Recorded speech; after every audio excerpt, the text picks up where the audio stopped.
Hello everyone. बेटा, आज हम बात करने वाले हैं metals and non metals chapter के बारे में। तो मेटल्स और नॉन मेटल्स के बारे में जो आज हम पॉइंट डिस्कस करने वाले हैं that is about their physical properties. Physical properties. Before starting the physical properties of the metals की फिजिकल प्रॉपर्टी शुरू करने से पहले let's have some general discussion about metals and non metals even. तो जो पीरियोडिक टेबल है, modern periodic table जो है, it contains approximately of 118 elements. 118 element modern periodic table है। इन एलिमेंट्स को कैटेगराइज किया गया है। They are divided into 3 categories. इन्हें 3 पार्ट्स में डिवाइड किया गया। They are known as metals, non metals and metalloids. Metals अगर हम केमिकल लैंग्वेज के अंदर बात करें, केमिस्ट्री के डेफिनेशन के अनुसार बात करें, कोई भी ऐसा element which has the tendency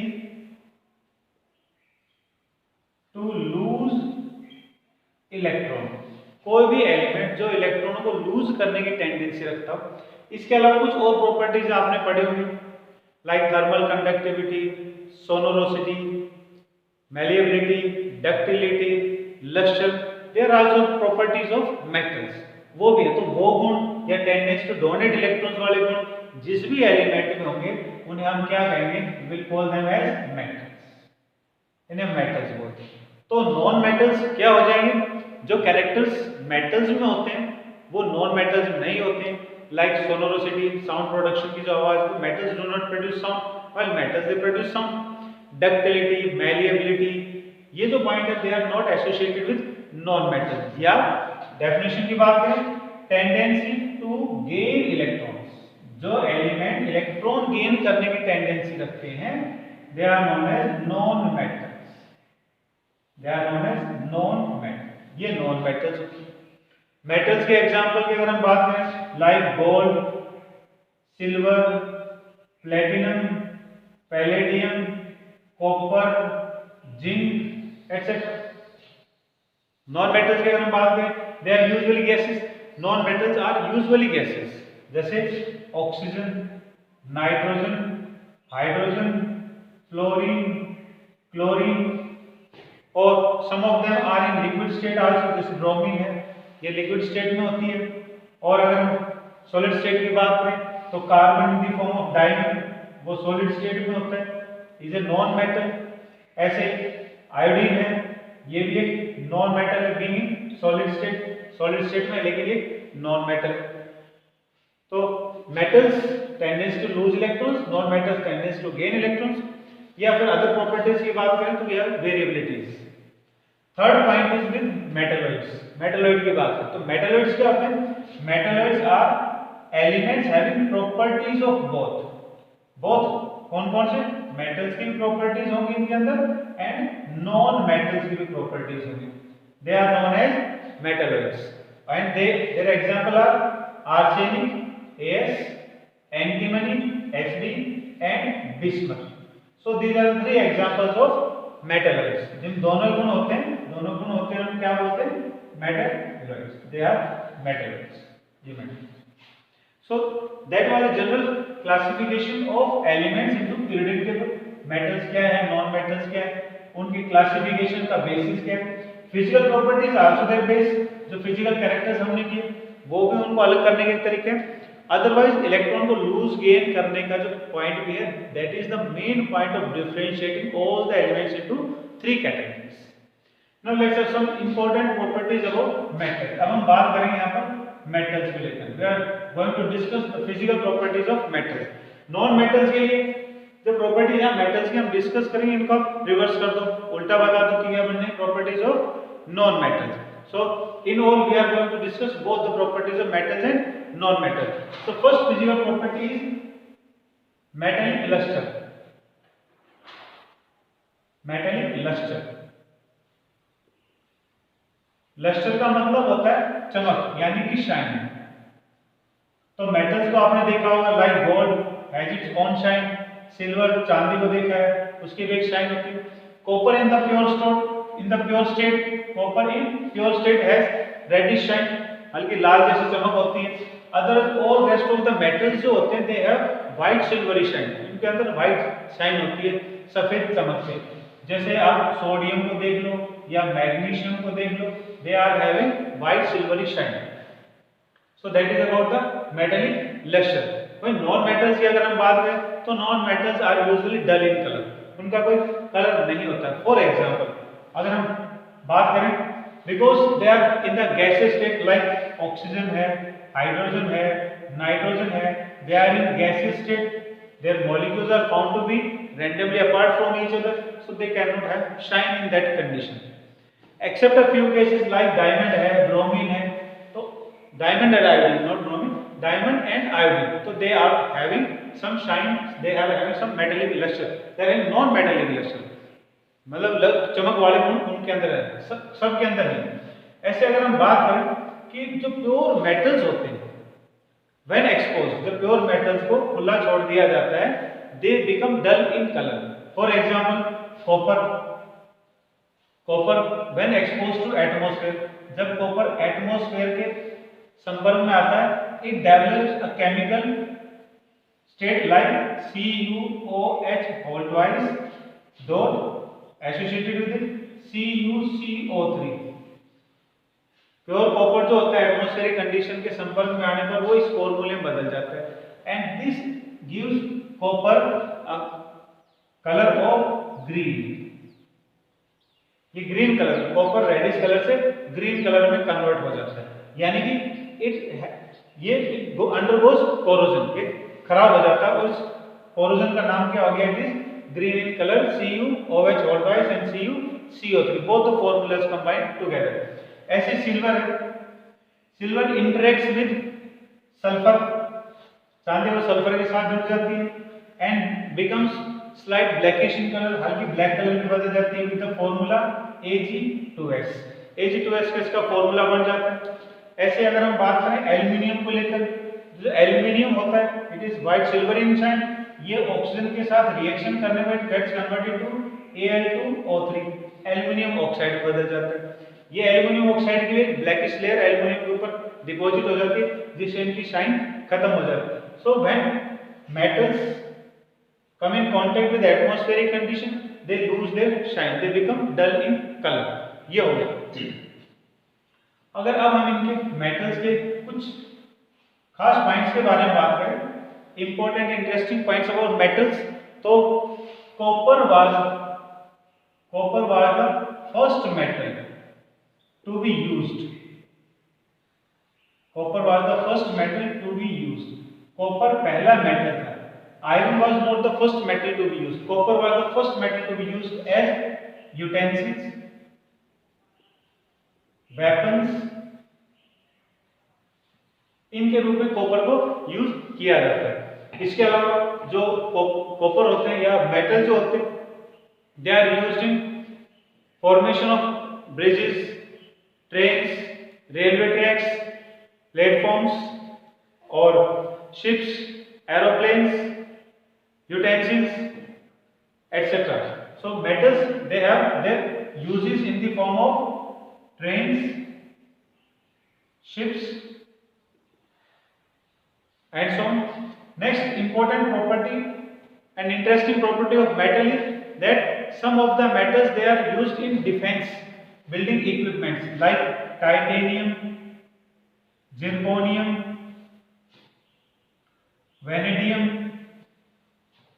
copper, manganese. These elements they are used in defense building materials like bullets, गोलियां बनानी हो या बम जैसी चीजों को बनाना हो, तो इन एलिमेंट्स का डिफेंस में या इन मेटल्स का डिफेंस में यूज किया जाता है। They are known as strategic elements, they are known as strategic elements और they are also known as defence elements, because इनसे defence equipments are made, defence equipments बनाए जाते हैं। इसके अलावा अगर हम बात करें तो गोल्ड है, gold, silver and copper. They are known as coinage. They are known as coinage elements. इन्हें coinage elements बोलते हैं. Coinage में वर्ड आ रहा है coin.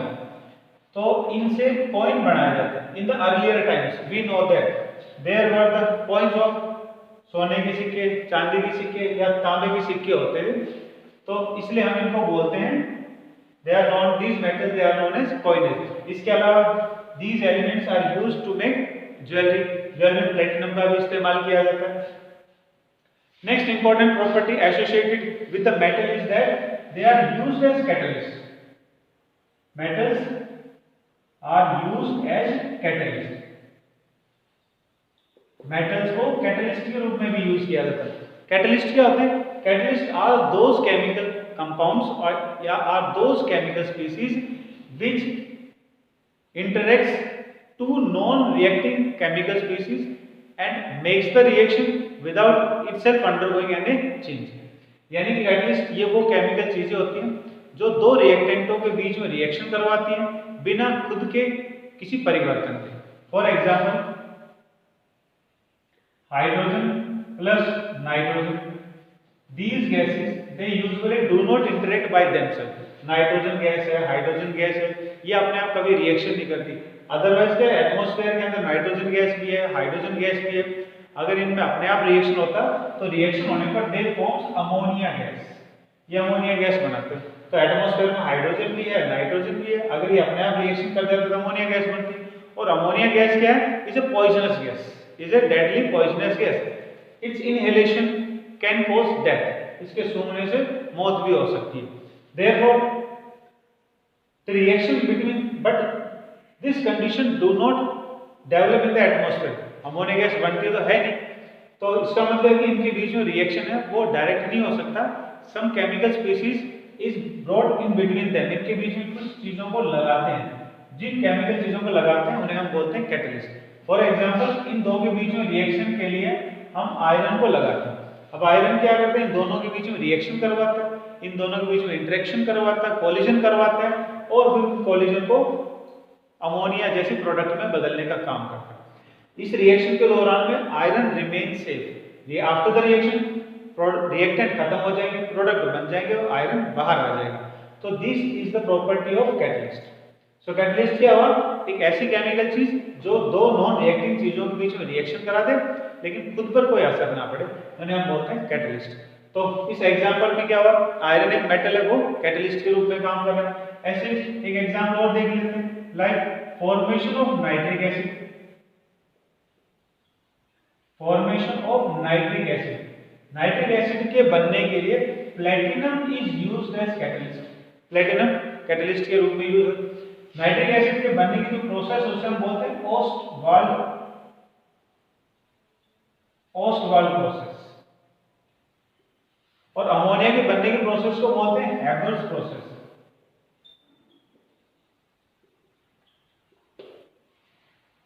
हैबर प्रोसेस में iron used as catalyst. Ostwald process के अंदर platinum is used as catalyst. इसके अलावा कार्बन वाले चैप्टर के अंदर आप लोगों ने पढ़ा होगा hydrogenation of oils. Hydrogenation of oils, जो वेजिटेबल ऑयल होता है it is converted to vegetable ghee. कैसे? जो एल्कीन्स होते हैं या जो एल्काइंस होते हैं, फॉर एग्जांपल ये हमने लिया CH2 double bond CH2 ethene हो गया. इसमें आप हाइड्रोजन गैस का एडिशन कराओ. तो हाइड्रोजन गैस का जो एडिशन हम इसके अंदर कराएंगे वो अपने आप नहीं हो सकता. उसके अंदर आपको याद होगा प्लेटिनम या पैलेडियम जैसे कैटलिस्टों को यूज करते हैं.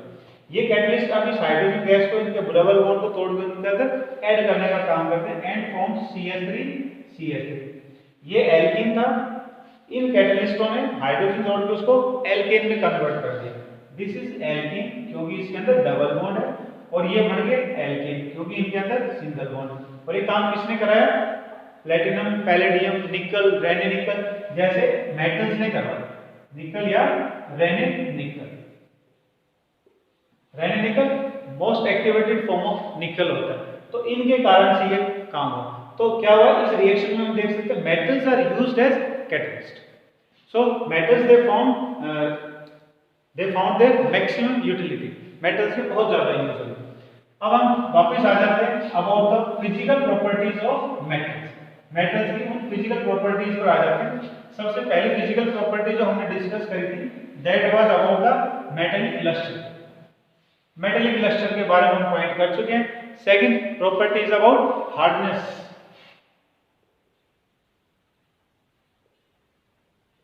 हार्डनेस, तो metals are quite hard, metals are very hard. Metals कैसे होते हैं? बहुत स्ट्रॉन्ग होते हैं, उनके बीच में बॉन्डिंग बहुत स्ट्रॉन्ग होती है। Except a few cases, for example sodium है, मैग्नीशियम है, दे आर सॉफ्ट मेटल्स। ये सॉफ्ट मेटल्स होते हैं।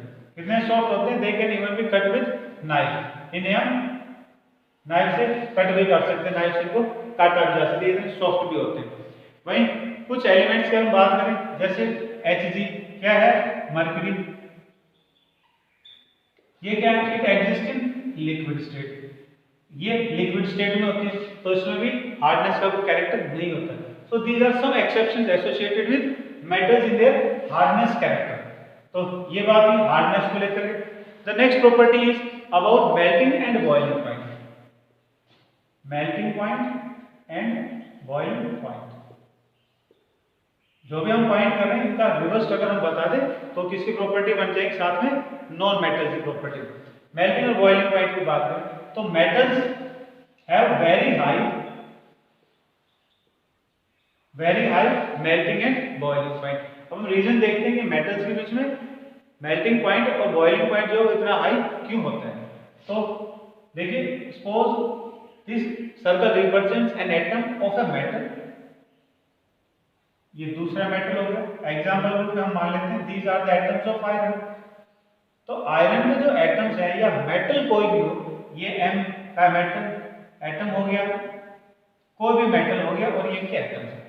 The bond between the atoms of metal is of a special nature. एक विशेष टाइप का बॉन्ड इनके बीच में पाया जाता है, नॉन एज मेटेलिक बॉन्ड। इसे हम मेटेलिक बॉन्ड के नाम से बोलते हैं। And it is one of the strongest bond operating between atoms. ये बहुत ही स्ट्रॉन्ग टाइप का बॉन्ड होता है जो एटम्स के बीच में पाया जाता है। तो सीधी सी बात है, जिन एटम्स के बीच में मेटेलिक बॉन्ड पाया जाएगा उन एटम्स के बीच की फोर्स ऑफ अट्रैक्शन कैसी होगी? बहुत ज्यादा होगी। ऐसे में अगर हमें इनको मेल्ट करना हो या इनको बॉईल करना हो तो we have to provide tremendous amount of energy, बहुत ज्यादा एनर्जी देनी पड़ेगी। For example, for melting tungsten, W is the symbol for tungsten। Tungsten ये वही है जो बल्ब के फिलामेंट के अंदर लगा होता है, जो स्प्रिंग सी बल्ब में लगी होती है उसके अंदर ये W यानी कि वही टंगस्टन है। इसका जो मेल्टिंग पॉइंट होता है, इसका जो melting point it is about 3422 degree centigrade. Means कहने का मतलब कि metals they have very high melting and boiling point. वहीं अगर हम सोडियम जैसे एलिमेंट की बात करें तो सोडियम जैसे जो एलिमेंट होते हैं they have low melting points. Then sodium melting point is unknown. इसकी जगह अगर हम एग्जांपल ले लें गैलियम का, तो gallium has a melting point of 29 degree centigrade. Caesium जो होता है इसका जो मेल्टिंग पॉइंट होता है वो 30 डिग्री सेंटीग्रेड। ये हो गया। वहीं अगर हम मरकरी की बात करें, Hg की मेल्टिंग पॉइंट की बात, it is already in the liquid state, it has a melting point of -38.8 degree centigrade. तो मरकरी का जो है वो मेल्टिंग पॉइंट क्या है? माइनस में है। बाकी वो क्या है? बहुत ज्यादा भी है और कम भी हो सकता है। Variabilities are always with atoms of metals. So that was the third point. ये थर्ड पॉइंट हो गया about the physical properties of metals. अब हम करते हैं next property of metals is about density.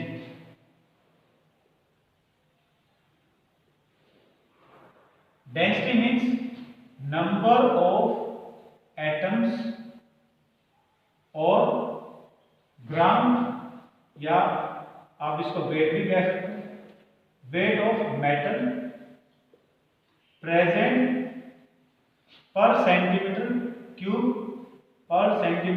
Of volume, या प्रेजेंट पर यूनिट वॉल्यूम। यानी कि मान लिया जाए ये 1 सेंटीमीटर क्यूब जगह है और इसके अंदर मेटल के ये एटम्स इसमें पाए जाते हैं। तो नंबर ऑफ एटम्स जितने भी हैं इसमें वो डिवाइडेड बाय 1 सेंटीमीटर क्यूब। तो मेटल्स के अंदर एटम्स के बीच में पैकिंग कैसी बहुत स्ट्रांग होती है, तो atoms in 1 centimetre cube are in enormous amount, बहुत ज्यादा होते हैं। तो अगर एटम्स ज्यादा होंगे तो वेट भी क्या हो जाएगा, ज्यादा होगा। तो weight by volume forms density, अगर वेट ज्यादा होगा तो डेंसिटी क्या होगी, ज्यादा होगी। इसलिए मेटल्स की जो डेंसिटी होती है वो बहुत ज्यादा होती है।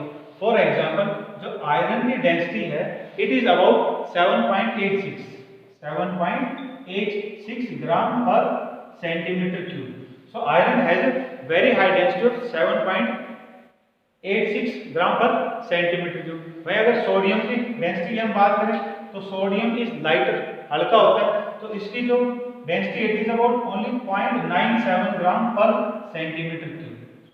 तो ये हल्का होता है, इसके एटम्स के बीच में गैप होता है, इसलिए इसकी वॉल्यूम क्या हो जाती है, डिक्रीज हो जाती है।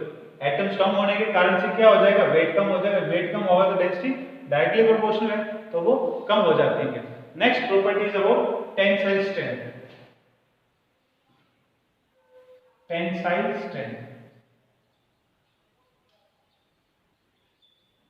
टेंसाइल स्ट्रेंथ का मतलब हो गया इनके अंदर मजबूती। तो metals have very high tensile strength, इनमें बहुत ही स्ट्रॉन्ग पावर होती है, इसलिए इनकी सहायता से ब्रिजेस बनाए जाते हैं, लैंटर बनाए जाते हैं, रेलवे लाइंस की रेलवे जो लाइनें होती हैं वो बनाई जाती हैं, इसके अलावा शिप्स जो होती हैं वो बनाई जाती हैं, containers are form, large containers are form, so that indicate that they are having very high tensile strength. Next property is malleability.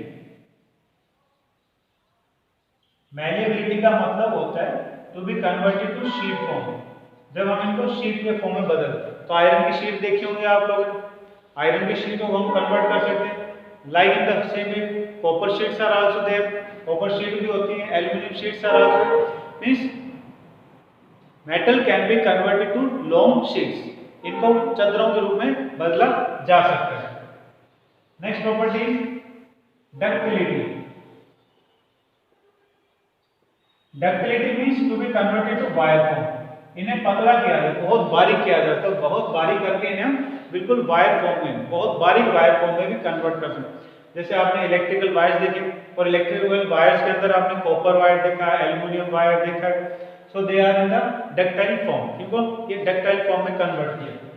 Next property is electrical conductivity.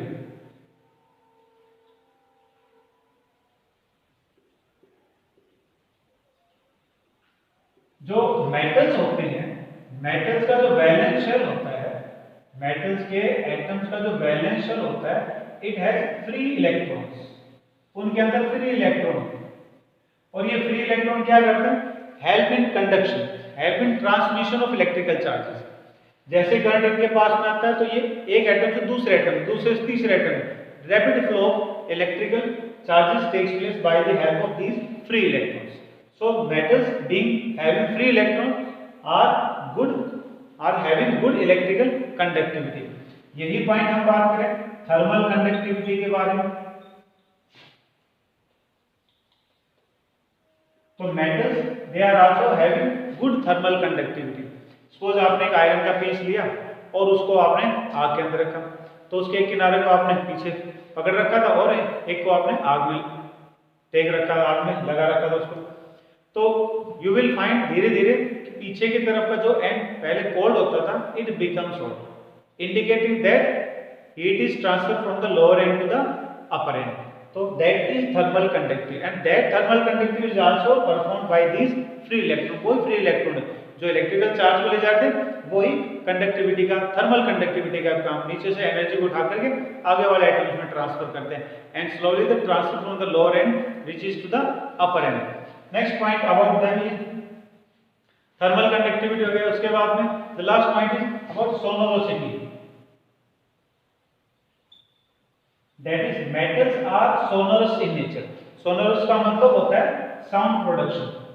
Metals they have the ability to produce sound, metals sound produce करते हैं, like iron है, aluminium है, copper है, they are having good sonorous character. अब हम कुछ point कर लेते हैं अबाउट, तो ये बातें होगी सारी की सारी physical properties of metals, metals की physical property. Now we will discuss some properties of non metals. तो अब जो बातें चल रही हमारी वो है नॉन मेटल्स को लेकर। बाकी जो प्रॉपर्टीज हमने करी उनको आपने रिवर्स फॉर्म में बता देना, तो मेटल्स के प्रॉपर्टी रिवर्स फॉर्म का नॉन मेटल्स के बजाय कुछ important points about non metals and that is state of existence. पहले हम बात करते हैं state of existence. Non metals जो होते हैं they exist in the form gas, liquid के फॉर्म में भी होते हैं एंड इन सॉलिड स्टेट, ये सॉलिड फॉर्म में भी होते हैं।